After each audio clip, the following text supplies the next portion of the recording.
Tak mi tedy popište, co vás trápí. Úplně přesně tomu nerozumím. Začalo to asi před měsícem a nepřestává to.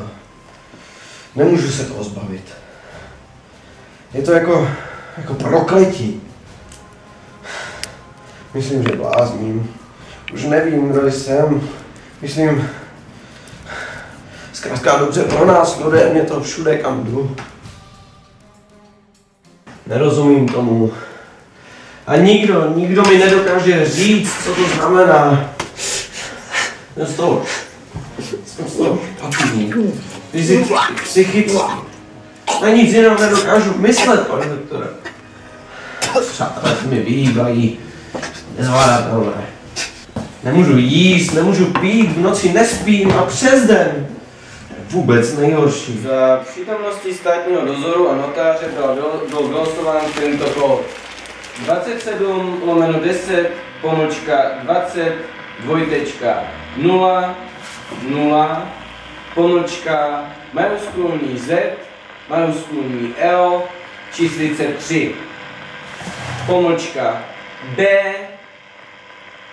ano 21, velké L, malé I, 9 a počkáme si na zalomítkem královskou dvojici čísel a budou to 2 čtyřky.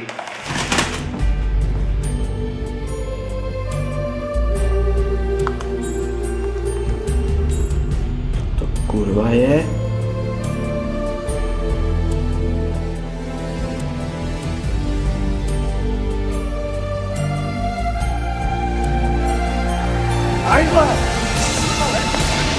Pičo, co to je za kurva? Já to robotky kód, kurva, jaký kód to děláš?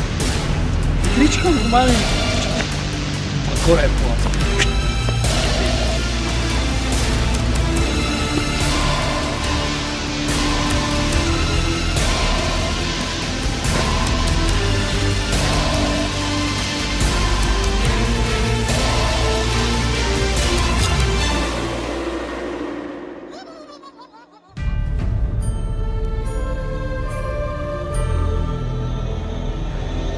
Nemůžu se soustředit, bojím se nastoupit do tramvaje, bojím se koupit si noviny, stírat si los, zapnout si televizi, otevřít notebook.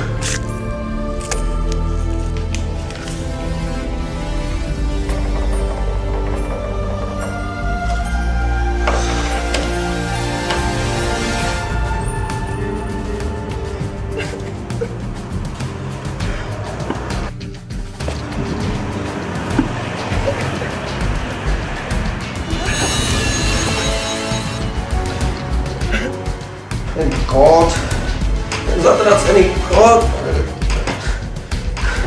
Jsem na dně. Musíte mi pomoct, pane doktore. Už opravdu nevím, kam jinam jít. Ale odsaď už opravdu nemusíte nikam chodit. Tady jste totiž správně.